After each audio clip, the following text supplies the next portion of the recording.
A sadness grows like weeds inside oneself when he transforms from a boy into a man.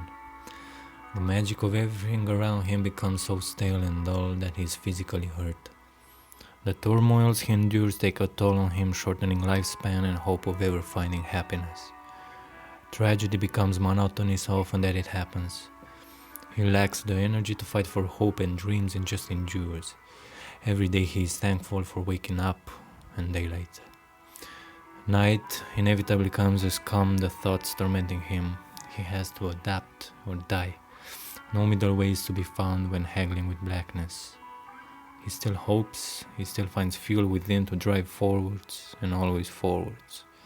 But God, it's so difficult and hard to see ahead of the storm with the rain and wind hitting your face. You see a flower ahead of you, a flower so fragile and colorful in the bleakness of the background that it becomes a beacon of life itself, calling you on the shore. Worst of all is that you don't hope for happiness, for fulfillment, for gratitude. The worst of all is that you hope for calmness, for stillness, for moments of untroubled breath and rest. And that is not death.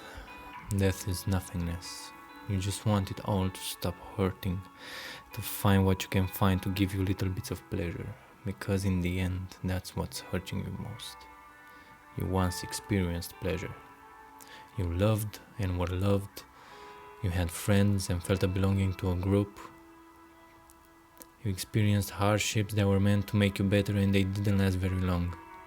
You knew that you were capable of greatness, or at least you were that confident in yourself so that you could go against fate and become what you thought you can become. You were naive and young and immortal. But the blows were coming.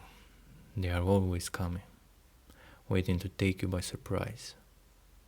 It comes with the hearing of death in your family, the expectation to meet someone you hear afterwards. He's dead.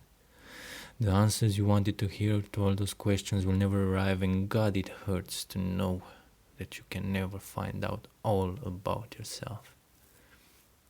Why did it have to be this way? Why did I go wrong? And what did I do wrong? Nothing is deserved, but yet you feel this way. You have to make it seem like you are okay so that no one becomes alarmed and begins to bother you with alarm questions.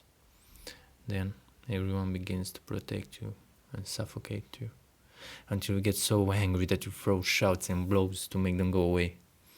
And now you are lonely, so lonely that you feel the dark worse than a child. Because you know that your monsters are real, and daylight will always be followed by the dark, and the monsters will come back. Thank God for friends, for a friend. Just one soul holding your hand and helping you just by listening and sharing words of comfort. Don't drive them away. Hold on for dear life. Solitude is often seeked, but being alone is damnation. Your own thoughts can liberate you in the ether, but they can also be a prison, a tortured chamber of the eternal.